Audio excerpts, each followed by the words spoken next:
자, 오늘은 일종의 잡담이 되겠습니다. 1년간의 세계 여행으로 얻은 것. 사실은 요 주제가 아니고 원래는 세계 여행 부러워할 거 없다, 이런 얘기를 하고 싶었어요. 왜냐면 되게 많은 세계 여행을 하는 사람들, 했던 사람들이 과거에 자기가 얻은 것들에 대해서 얘기함으로 인해서 듣는 사람으로 하여금 되게 부러움을 일으키는데, 사실 저도 이제 2018년 3월부터 2019년 2월인가요? 하여튼 1, 2월 이쯤까지 거의 1년 가까이 여행을 했는데, 제가 느끼기에는 그렇게 부러워할 만한 일은 아니다. 사실 고생이 되게 많았거든요. 그래서 이 얘기를 하고 싶었는데, 또 생각을 해보니까 그래도 얻은 것도 좀 있고, 그 어떤 계기로 이걸 하게 됐으면 이런 것들을 쭉 얘기를 드려볼까 합니다. 일단은 결론부터 듣고 싶은 바쁘신 분들을 위해서 한마디 하자면, 세계여행 그렇게 괜찮은 거 아니다, 고생이 많다, 이 얘기를 하고 일단 시작을 해볼게요. 제가 이 세계여행을 하게 된 계기는 꽤 옛날로 거슬러 올라갑니다. 2012년에 루치르 샤르마, 정확하게 2012년인지 모르겠어요. 한 이쯤이었을 겁니다. 2013년 요 즈음에 저자가 쓴 책이 있어요. Breakout Nation이라는. Breakout Nation, 이거를 보고 제가 좀 감명을 받습니다. 이 애널리스트, 제 기억에 애널리스트였는데, 이 애널리스트가 각 국가를 다니면서 이런 인사이트를 얻을 수 있구나.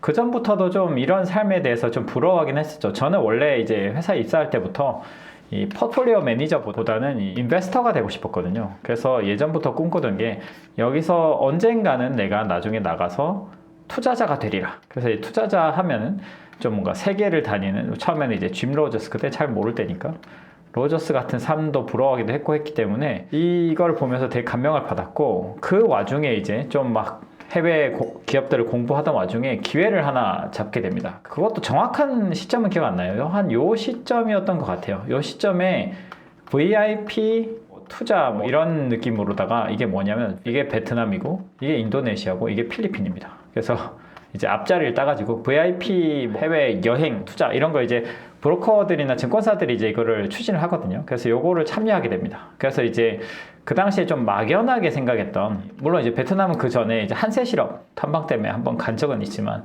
막연하게 이 동남아 투자를 해보고 싶다라는 생각을 했었는데, 요거를 이제 가면서 되게 많은 경험을 하게 되는데, 그때 이제 각 나라별로 한 4-5개 정도 기업을 탐방을 했던 것 같아요. 그래서 요 탐방을 하면서 되게 IR들하고 영어로 질문 답변하고, 그 다음에 IR 자료도 보고 하면서 되게 접근성이 생각보다 높구나. 물론 이제 베트남은 그 나라 국가의 언어로 되어 있습니다, 공시 자료가. 그래서 좀 이거는 조금 어렵지만, 특히 인도네시아는 굉장히 IR 자료도 접근성이 높고 다 영어로 되어 있구나. 필리핀은 그때 저렇게 적어놓긴 했지만 이 2개의 국가만 갔던 걸로 기억해요. 여기가 시안의 이유였나 그 때문에. 어찌됐든 이러면서 이제 좀 제가 동남아에 관심을 가지게 됩니다. 그러면서 이렇게 됐는데, 이제 제가 결혼을 한다고 스승 같은 분들이 있습니다. 저희 여의도에 스승, 이제 과거에 실제 일을 했던 보스들이긴 하지만 저는 다 스승님이라고 부르거든요. 스승님들 중에 한 분이 조언을 해주는 자리였습니다. 제가 이제 청첩장 드리고 이런 자리였는데, 거기서 이제 자기의 친구 아들이 세계여행을 갔다는 겁니다. 약간 주변에서 이런 얘기를 들으면 좀 약간 나라고 못할 거 있나? 약간 이런 오기를 좀 많이 부리는 사람이거든요, 제가. 그래가지고 요걸 얘기를 들은 게 아마 결혼 때였으니까 2017년쯤이었을 거고, 그래서 요때부터 준비를 합니다. 그래서 지금 생각해보면 제가 16년에서 19년까지 성과가 안 좋았다 했잖아요. 마음이 약간 콩밭에 가 있어서 그런 걸 수도 있습니다. 2018년부터 19년까지 초까지 여행을 다녔고, 그 전에 여행을 준비하는 시간을 했으니까 거의 2017년부터 계속 요거를 했던 거거든요. 물론 주식도 했지만 뎁스 있게 하진 않았겠죠, 아무래도. 어쨌든 얘기가 좀 샜는데, 어찌됐든 그 2017년부터 이제 준비를 합니다. 그래서 아마 한 달에 한 나라를 보는 것도 되게 버거웠던 것 같아요. 나라가 어떻게 구성되어 있고 산업이 어떻게 되어 있고 거기에 정치 경제적 구조나 어떤 상황이나 과거 역사나 이런 것들 다 알아야 되잖아요. 이제 그 여행이라는 것이 가서 이제 내가 뭘 느끼려면 아는 게 많아야 되지 않습니까? 그래서 막 공부를 했는데 결국 2018년 3월에 딱 떠났는데 아마 절반 정도밖에 공부를 못했던 것 같아요. 그래서 여행하면서 쭉 공부를 더 해나갔고, 그래서 지금 생각해보면 여행에서 얻은 거는 하나 있습니다. 얻은 거는 이제 우리 이제 투자자적 관점에서 얻은 거는 국가들 비교를 통해서 한국의 경쟁력을 좀 객관적으로 알게 됐다는 겁니다. 그전에는 썰로서 이렇다더라 저렇다더라 했지만 제가 데이터를 다 나열을 해봤기 때문에 한국이란 나라가 어떤 면에서 강점이 있고 장점이 있고 단점이 있는지 이런 거를 좀 더 제 스스로 데이터적으로 알게 됐고, 종목들 공부를 많이 했죠. 종목들 각 국가에 가면은 그 나라의 공부를 했습니다. 종목들 예를 들어 터키를 갔다 그러면 터키에 있는 상장 주식을 다 펼쳐놓고 이제 여기 한 달을 산다 그러면은 이제 여행도 하지만 거기에서 이제 흡수하는 정보들 있을 거 아니에요. 그럼 그 정보들을 바탕으로 이 회사들이 뭔지도 찾아보고, 제가 또 방에 들어앉아가지고 항상 여행한다고 이게 하루 종일 돌아다니는 게 아니잖아요. 거의 절반은 집에 있거든요. 절반은 집에 있습니다. 그래서 절반 시간 동안은 기업 공부하고 그날 이제 있었던 일 블로그 같은 걸로 쓰고 막 이랬던 것 같아요. 그래서 어쨌든 뭐 이렇게 해 갔었는데, 그래서 이제 종목들 공부 많이 했고 국가 공부가 좀 됐다, 뭐 이 정도는 장점인 것 같아요. 그리고 굳이 장점을 하나 더 꼽자면 이런 면은 있었습니다. 제가 이제 결혼을 하고 1년 정도 안 보내고 이제 해외를 간 거거든요. 이 얘기가 좀 빠지긴 했는데 약간 잠깐만 중간에 껴서 얘기를 하자면, 제가 신혼여행을 베트남으로 갔습니다. 베트남 가서 로망이 있었어요. 그다음 아까 짐 로저스 얘기했죠. 하노이, 다낭, 호치민, 북부, 중부, 남부 이렇게 거점을 찍어가지고 이 사이는 비행기를 타고 다니고 이 도시들에서는 다 오토바이를 타고 다녔거든요. 지금은 어떤지 모르겠는데 그 당시에는 이제 여행객들이 편하게 좀 다니고 있었고, 물론 하노이는 검사가 심해가지고 벌금 낸 적도 있습니다. 어찌됐든. 그래서 이 오토바이 타고 이제 총 합쳐서 아마 14박 15일이었던 것 같은데, 이때가 굉장히 제 생각에는 엄청나게 인사이트풀하고 되게 즐거웠습니다. 물론 이제 와이프는 좀 제가 좀 너무 오토바이 타고 많이 돌아다녀서 좀 고생을 하긴 했지만 나중에 또 재밌었다 하더라고요. 어쨌든 요 삶을 겪으면서 그때 확신을 하게 됩니다. 해외로 가봐야겠다. 해외 가보자 얘기가 다시 돌아가자면, 어찌됐든 얻은 게 뭐냐. 결혼하고 1년 정도 안 돼서 해외로 갔는데 해외 생활 동안 되게 척박하게 살았어요. 뭐 이런 겁니다. 한 1년 가까이 여행을 했는데 총 경비, 뭐 예를 들어 비행기, 이동하는데 뭐 버스, 기차, 숙박비, 식사, 선물 다 포함해서 다 합쳐서 둘이서 1년 가까이 4천만 원 정도밖에 안 썼던 것 같아요. 이게 중간에 선진국도 많이 꼈었거든요. 예를 들어 독일이나 호주나 뭐 이런 데는 정말 물가가 비쌉니다. 그래서 기본 경비가 올라감에도 불구하고, 물론 이제 이게 상세가 되죠. 여기 북유럽도 있었고요.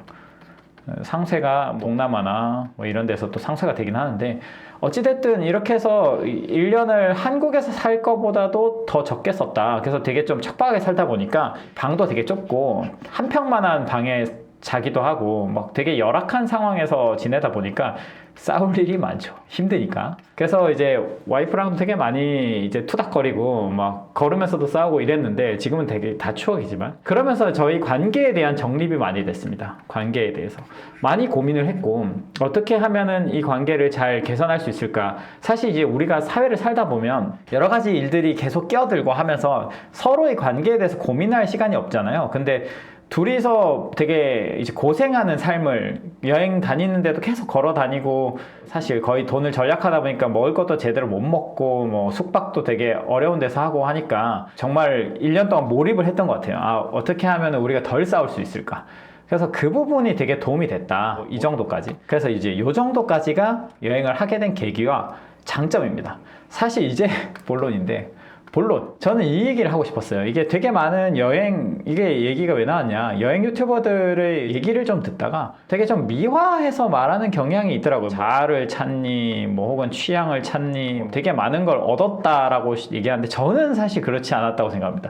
앞에 얻은 부수적인 것들이 있지만, 저는 여행은 일주일 혹은 10일 이 정도 하는 게 제일 낫다고 생각하거든요. 경험상. 왜냐, 이게 여행이 쭉 길어지면요, 이제 안 해본 사람과 해본 사람의 경험의 차이인데, 저도 해보니까 이 12개월, 그러니까 1개월 정도까지만 몰입을 하고 되게 지친다. 왜냐, 이게 삶이 돼버리거든요. 그래서 되게 저도 그런 사람이었습니다. 옛날에는 외국에 나가면 외국 음식을 먹어야지 왜 한국 음식을 찾지?